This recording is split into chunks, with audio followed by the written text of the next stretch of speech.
Sneha, welcome back to the channel. Hope you all are doing great. तो आज हम लोग करेंगे हमारे चैप्टर नंबर 11 मार्केटिंग मैनेजमेंट के कीवर्ड्स डिस्कस। देखो, इससे पहले तक के जितने भी चैप्टर्स है सारे चैप्टर्स के कीवर्ड्स मैं ऑलरेडी अपलोड कर चुकी हूँ। तो अगर आपको किसी भी चैप्टर के कीवर्ड्स पढ़ने हैं, चैनल पर हो प्लेलिस्ट में जाओ। मैंने 4 प्लेलिस्ट बना रखी है। एक प्लेलिस्ट है जिसके अंदर आपको बीएसटी के सारे वन शॉट्स मिलेंगे, एक प्लेलिस्ट में आपको सारी केस स्टडीज मिलेंगी, एक में आपको सारे कीवर्ड्स मिलेंगे और एक पुरानी प्लेलिस्ट है जिसके अंदर आपको सारे चैप्टर की पार्ट वीडियोस मिलेंगी। आपके बीएसटी का पूरा सिलेबस मिलेगा।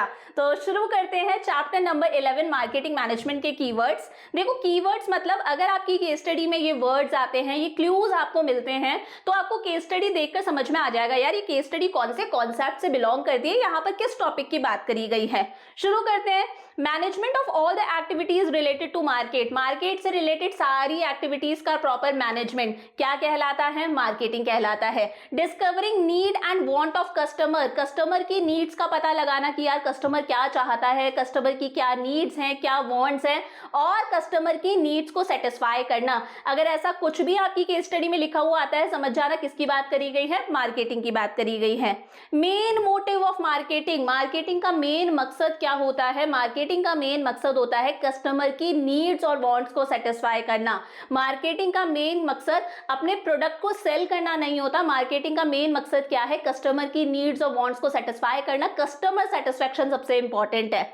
अब देखो, मार्केटिंग के फीचर्स की बात करते हैं। एक फीचर है ऑफरिंग अ प्रोडक्ट और service by specifying its features, shape, size, colour etcetera, designing the product. यहाँ पर लिखा गया है कस्टमर को प्रोडक्ट ऑफर करना, प्रोडक्ट के फीचर्स के बारे में बताना, प्रोडक्ट की शेप के बारे में बताना, उसके साइज के बारे में बताना, कलर के बारे में बताना, प्रोडक्ट को डिजाइन करना। इस फीचर को बोला जाता है क्रिएटिंग अ मार्केट ऑफरिंग। यहाँ पर जो मार्केट है वो मार्केट ऑफरिंग क्रिएट कर रहा है कस्टमर को सेटिस्फाई करने के लिए।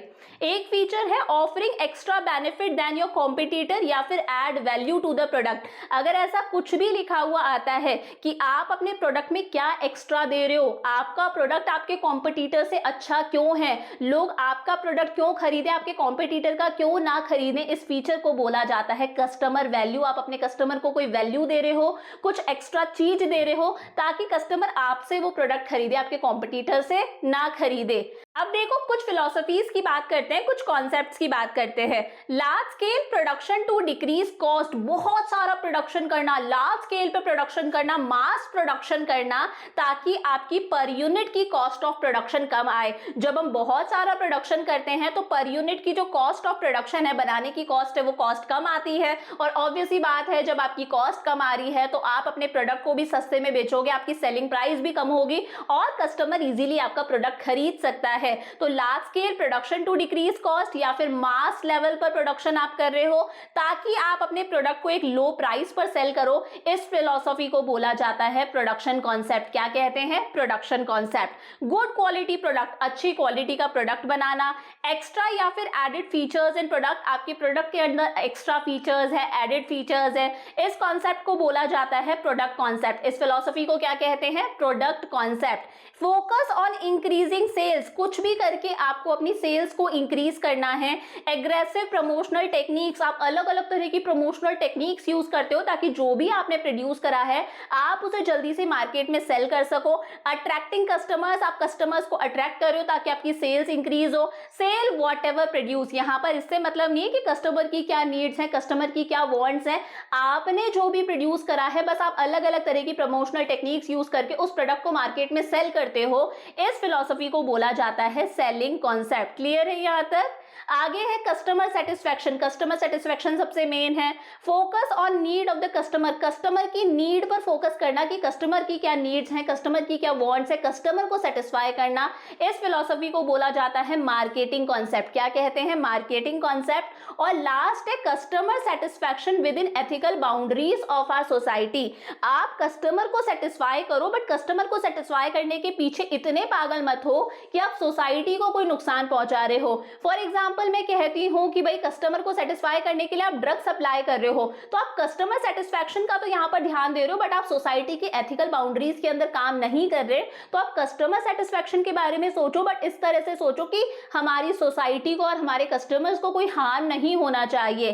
Customer satisfaction with welfare of the society, customer satisfaction भी हो बट कहीं ना कहीं आप सोसाइटी के वेलफेयर के बारे में भी सोचो। इस फिलॉसफी को बोला जाता है सोसाइटल कॉन्सेप्ट। क्या कहते हैं? Societal concept. तो ये हो गई हमारी सारी की सारी फिलॉसफीज। अब मार्केटिंग के कुछ इंपॉर्टेंट फंक्शंस की बात करते हैं। देखो, पहला है स्वॉट एनालिसिस। स्वॉट का मतलब क्या है? एस का मतलब क्या होता है? एस का मतलब है हमारी क्या स्ट्रेंथ है, हमारी क्या स्ट्रेंथ है, हम क्या कर सकते हैं। डब्ल्यू का मतलब क्या है? हमारी क्या वीकनेस है, हमारी क्या कमियां हैं। ओ का मतलब है अपॉर्चुनिटीज और टी का मतलब है थ्रेट, कि सामने हमारे पास में कौन कौन सी प्रॉब्लम्स आ सकती हैं। तो स्वॉट एनालिसिस के अंदर हम हमारी स्ट्रेंथ को देख रहे हैं, हमारी वीकनेस को देख रहे हैं, हमारे पास में क्या क्या अपॉर्चुनिटीज हैं और क्या क्या थ्रेट्स है, इन सबको एनालाइज करें, यानी कि हम मार्केट के बारे में प्रॉपर रिसर्च कर रहे हैं। इसे बोला जाता है gathering and analysing market information. हम मार्केट से रिलेटेड इंफॉर्मेशन को गैदर कर रहे हैं, इकट्ठा कर रहे हैं और उसे एनालाइज करें, यानी कि हम क्या कर रहे हैं? Market research. तो अगर ऐसा कुछ भी लिखा हुआ आता है, समझ जाना कौन से फंक्शन की बात करी गई है, gathering and analysing market information. एक और फंक्शन है planning the future course of action. Future से रिलेटेड प्लानिंग करना कि फ्यूचर में क्या हो सकता है, फ्यूचर में कॉम्पिटिटिव की क्या पॉलिसी होगी, हमारे प्रोडक्ट की कितनी डिमांड होगी, सारी की सारी चीजें,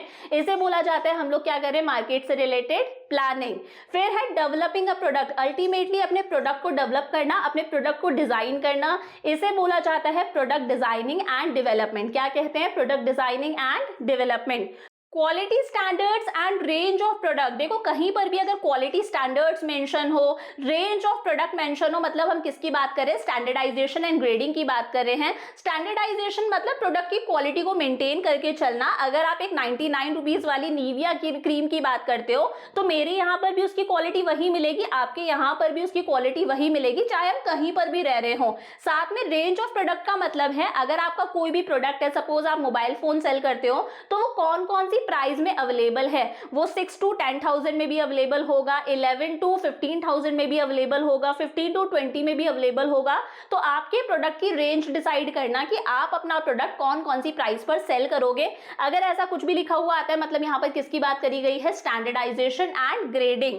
उसके बाद में है giving special name to the product. आपके प्रोडक्ट को एक स्पेशल नाम देना। जैसे सोप है, सोप क्या है? जेनेरिक नेम है, बट आपने सोप को एक स्पेशल नाम दे दिया, लक्स। अब लक्स क्या है? ब्रांड है, तो अपने प्रोडक्ट को एक स्पेशल नाम देना, that is branding. After sale services. आप अपने कस्टमर को आफ्टर सेल सर्विसेज भी दे रहे हो, बेचने के बाद में भी उसे सर्विस देते हो, रिपेयर वगैरह की, फिटिंग वगैरह करने की। इसे बोला जाता है कस्टमर सपोर्ट सर्विसेज। क्या कहते हैं? Customer support services. Fixing the price of the product. अपने प्रोडक्ट की प्राइस को फिक्स करना, इसे क्या बोला जाता है? Pricing of product. क्या कहते हैं? Pricing of product. Informing customers about the product, increasing sale. अपने कस्टमर्स को अपने प्रोडक्ट के बारे में बताना, कैसे भी करके अपने कस्टमर्स को बताना कि आपका प्रोडक्ट कितने का है, आपके प्रोडक्ट के क्या फीचर्स है, आपका प्रोडक्ट आपके कॉम्पिटिटर्स से बेटर कैसे है, ताकि आप अपनी सेल्स को इंक्रीज कर सको। इन्हें बोला जाता है प्रमोशन एंड सेलिंग। अलग अलग तरीके होते हैं, आप अपने कस्टमर को डिस्काउंट दे सकते हो, आप अपने कस्टमर को फ्री सैंपल्स ऑफर कर सकते हो, बहुत सारे तरीके हैं। तो कैसे भी करके अपनी सेल्स को इंक्रीज करना, अपने प्रोडक्ट के बारे में अपने कस्टमर्स को बताना। अगर ऐसा कहीं पर भी लिखा हुआ आता है, मतलब किसकी बात करी गई है? Promotion and selling. फिर नेक्स्ट फंक्शन आता है decisions regarding choice of channels of distribution. Channels of distribution के बारे में सोचना, उससे रिलेटेड इंपॉर्टेंट डिसीजंस लेना कि प्रोड्यूसर अपने प्रोडक्ट को किस तरह से कस्टमर तक पहुंचाएगा। इसके लिए वो 0 लेवल चैनल भी यूज कर सकता है कि डायरेक्टली कस्टमर को सेल कर दें। 1 लेवल चैनल भी यूज कर सकता है जहां पर बीच में रिटेलर होता है। 2 लेवल चैनल भी यूज कर सकता है जहां पर होलसेलर और रिटेलर दोनों होते हैं। और 3 लेवल चैनल भी यूज कर सकता है जहां पर एजेंट, देन होलसेलर और उसके बाद में रिटेलर होता है।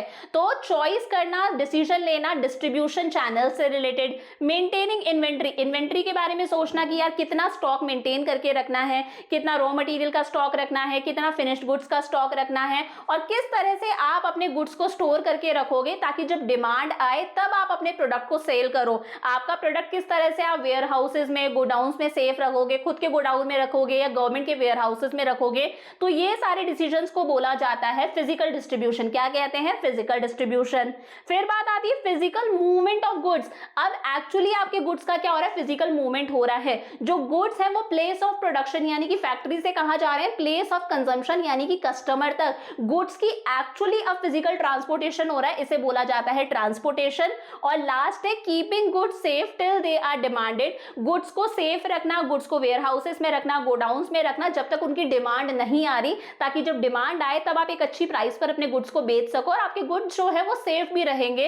इसे बोला जाता है स्टोरेज एंड वेयर हाउसिंग। तो ये हो गए हमारे मार्केटिंग के सारे फंक्शंस। अब देखो इसके बाद में कोई भी वर्ड हो सकता है आपकी केस स्टडी में, टूल्स भी हो सकता है, इंग्रेडिएंट्स भी हो सकता है, वेरिएबल्स भी हो सकता है। ये वो टूल्स हैं, वो इंग्रेडिएंट्स हैं या वो वेरिएबल्स हैं जो एक मार्केटर यूज करता है ताकि वो अपने कस्टमर से इंटरेक्ट कर सके। और इन्हीं टूल्स, इंग्रेडिएंट्स और वेरिएबल्स को बोला जाता है मार्केटिंग मिक्स। क्या कहते हैं, मार्केटिंग मिक्स। इसके 4 एलिमेंट्स है हमारे पास में, एक है प्रोडक्ट, फिर है प्राइस, फिर है प्लेस और लास्ट है प्रमोशन। प्रोडक्ट, प्राइस, प्लेस और प्रमोशन, ये याद रखना है। अब देखो decisions regarding quality, design, packaging, branding and product assortment. अगर ऐसा कुछ भी प्रोडक्ट से रिलेटेड लिखा हुआ आता है, मतलब हम कौन से मिक्स की बात करें, हम बात करें प्रोडक्ट मिक्स की।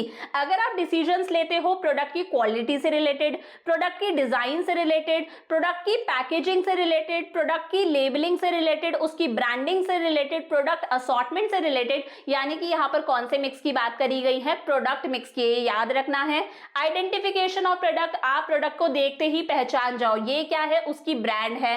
Name for whole class of product, product की पूरी क्लास को जो नाम दे रखा है वो क्या होता है, उसका जेनेरिक नेम होता है। फॉर एग्जांपल अगर मैं बोलती हूँ सोप, तो सोप क्या है, जेनेरिक नेम है। बट अगर मैं सोप में भी स्पेसिफाई करती हूँ कि मैं लक्स की बात कर रही हूँ, मैं नंबर 1 की बात कर रही हूँ, मैं पियर्स की बात कर रही हूँ, डव की बात कर रही हूँ, तो अगर इस तरह से मैंने नाम स्पेसिफाई करा है उसे बोला जाता है ब्रांड। अगर मैंने सिर्फ इतना बोला कि सोप देना भैया, तो सोप क्या है, उसका जेनेरिक नेम है। मैंने सिर्फ शूज बोला, तो शूज क्या है, जेनेरिक नेम है। बट शूज के अंदर मैंने अलग से बोला कि भाई बाटा का चाहिए, लिबर्टी का चाहिए, नाइकी का चाहिए, किसका चाहिए, वो क्या है, उसका ब्रांड नेम है। Part of a brand which is given legal protection, brand का वो पार्ट जिसे लीगल प्रोटेक्शन मिला हुआ होता है, ये एमसीक्यूज के लिए जरूरी है। ब्रांड का वो पार्ट जिसे लीगल प्रोटेक्शन मिला हुआ होता है, इसे बोला जाता है trademark. Part of brand which can not be spoken, brand का वो पार्ट जिसे आप बोल नहीं सकते, जिसे आप सिर्फ देख के पहचान सकते हो, जिस तरह से ऐसा कोई साइन वगैरह है उससे आप पहचानते हो, इसे बोला जाता है ब्रांड मार्क। क्या कहते हैं, ब्रांड मार्क। अब आगे बात दे रखी है इमीडिएट पैकिंग। देखो यहां से बात होती है पैकेजिंग की, आपके प्रोडक्ट की इमीडिएट पैकेजिंग। फॉर एग्जांपल अगर मैं टूथपेस्ट की बात करती हूँ तो इस तरह की जो ट्यूब होती है टूथपेस्ट की, वो ट्यूब क्या है, उसकी इमीडिएट पैकिंग है। आप इस ट्यूब को तब तक यूज करोगे जब तक आपका टूथपेस्ट खत्म नहीं हो जाता। तो इमीडिएट पैकिंग को क्या बोला जाता है, प्राइमरी पैकेज। उस इमीडिएट पैकिंग के बाद में एक पैकिंग और होती है, इस ट्यूब के बाद में इस तरह से कार्डबोर्ड की एक पैकिंग और होती है ताकि जो प्रोडक्ट है वो सेफ रहे। इस एडिशनल पैकिंग को बोला जाता है सेकेंडरी पैकेजिंग। और उसी के बाद में प्रोडक्ट को बड़े बड़े कार्टन्स में डाला जाता है ताकि हम उसे इजीली ट्रांसपोर्ट कर सके। तो पैकिंग फॉर ट्रांसपोर्टेशन को बोला जाता है ट्रांसपोर्टेशन पैकेजिंग। तो ये 3 तरह की पैकेजिंग आपको याद रखनी है। इमीडिएट पैकेजिंग मतलब प्राइमरी पैकेजिंग, उसके बाद में जो एडिशनल लेयर है वो है हमारी सेकेंडरी पैकेजिंग, और ट्रांसपोर्टेशन के लिए जो है उसे बोला जाता है ट्रांसपोर्टेशन पैकेजिंग। अब बात करते हैं लेबलिंग की। देखो आपकी पैकेजिंग के ऊपर जो भी कुछ लिखा हुआ होता है, प्रोडक्ट के इंग्रेडिएंट्स क्या है, प्रोडक्ट की एमआरपी लिखी हुई होती है, उसकी एक्सपायरी डेट लिखी हुई होती है, डेट ऑफ मैन्युफैक्चरिंग लिखा हुआ होता है, टैक्स से रिलेटेड इंफॉर्मेशन होती है, बहुत कुछ लिखा हुआ होता है। उन आइडेंटिफिकेशन मार्क्स को क्या बोला जाता है, लेबलिंग। क्या कहते हैं आइडेंटिफिकेशन मार्क्स को, labelling. Mix which generate revenue for the organisation. अच्छा यहां पर आपका प्रोडक्ट मिक्स कंप्लीट हो गया। अब प्राइस मिक्स की बात करते हैं। ये वो मिक्स है मार्केटिंग मिक्स का जिसकी वजह से फर्म को रेवेन्यू जनरेट होता है, यानी कि फर्म की इनकम जनरेट होती है। Decisions regarding fixing of price, price से रिलेटेड डिसीजंस लेना, ये किसके अंदर आता है, प्राइस मिक्स के अंदर। ये हमारा सेकेंड एलिमेंट हो गया, दैट इज प्राइस मिक्स। उसके बाद में थर्ड एलिमेंट आता है हमारा प्लेस मिक्स, जिसे हम फिजिकल डिस्ट्रीब्यूशन भी बोलते हैं। Goods and services are made available at the right place in right quantity to the right person. ध्यान से देखना, goods and services are made available at the right place, right place पर सही जगह पर गुड्स और सर्विसेज को available कराना, वो भी सही क्वांटिटी में और सही पर्सन को, यानी कि जो भी गुड्स और सर्विसेज बनाए गए हैं उन्हें कस्टमर्स को अवेलेबल करवाना। Making the product available, product को अवेलेबल कराना, इस थर्ड एलिमेंट को बोला जाता है प्लेस मिक्स यानी कि फिजिकल डिस्ट्रीब्यूशन। अब इससे रिलेटेड इंपॉर्टेंट डिसीजंस लेना, selling product directly to customer, ये जो हमारा प्रोड्यूसर है वो डायरेक्टली प्रोडक्ट को किसको बेच रहा है, कस्टमर को बेच रहा है, बीच में कोई इंटरमीडियरी नहीं है, इसे बोला जाता है जीरो लेवल चैनल। बीच में अगर सिर्फ एक इंटरमीडियरी है यानी कि सिर्फ रिटेलर है, इसे बोला जाता है वन लेवल चैनल। अगर बीच में होलसेलर भी है और रिटेलर भी है, दो इंटरमीडियरीज हैं, that is two level channel. और बीच में पहले एजेंट है, एजेंट के बाद में अगर होलसेलर और होलसेलर के बाद में अगर रिटेलर है, यानी कि पूरे कंट्री के अंदर आप डिस्ट्रीब्यूट कर रहे हो, इंटरनेशनली डिस्ट्रीब्यूट कर रहे हो, बीच में एजेंट की भी रिक्वायरमेंट होती है, इसे बोला जाता है थ्री लेवल चैनल। ये तीनों क्या है, इनडायरेक्ट चैनल है, ये क्या है हमारा डायरेक्ट चैनल है। तो ये हो गए हमारे चैनल्स ऑफ डिस्ट्रीब्यूशन। अब बात करते हैं components of physical distribution. Physical distribution के कौन कौन से कंपोनेंट्स हैं, तो फिजिकल डिस्ट्रीब्यूशन के लिए हमारे पास में 4 कंपोनेंट्स हैं। ध्यान से देखना, steps involve between taking orders from customer and delivery of goods as per order, customer से ऑर्डर लेना और कस्टमर को गुड्स एक्चुअली डिलीवर करना, इसके बीच में जितने भी स्टेप्स होते हैं, क्या समझे, कस्टमर का ऑर्डर आया, कस्टमर से ऑर्डर लिया और कस्टमर को गुड्स डिलीवर करवाए, इसके बीच में जितने भी स्टेप्स हैं, ये सारा किसके अंदर आता है, ऑर्डर प्रोसेसिंग के अंदर। किसमें आता है, order processing. Movement of goods, goods का मूवमेंट, गुड्स जो है वो ट्रांसपोर्ट हो रहे हैं, इसकी वजह से क्या क्रिएट होती है, प्लेस यूटिलिटी क्रिएट होती है कि कस्टमर को अपने यहां पर गुड्स अवेलेबल हो जाएंगे, इसे बोला जाता है transportation. Storing the finished goods, finished goods को स्टोर करके रखना, that is warehousing. And maintenance of stock of goods, goods का स्टॉक मेंटेन करके रखना, इन्वेंट्री मेंटेन करके रखना, इसे बोला जाता है इन्वेंट्री। उसके बाद में आता है हमारा लास्ट एलिमेंट जो कि है communicate and persuade customers to buy its product, customers से इंटरेक्ट करना, उनसे कम्युनिकेट करना और कस्टमर्स को परसुएड करना, उन्हें एनकरेज करना कि वो प्रोडक्ट को खरीद ले। ये एलिमेंट है हमारा प्रमोशन मिक्स की प्रोडक्ट का प्रमोशन करना, अपने प्रोडक्ट के फीचर्स के बारे में कस्टमर को बताना ताकि कस्टमर हमारा एनकरेज होकर प्रोडक्ट खरीदे।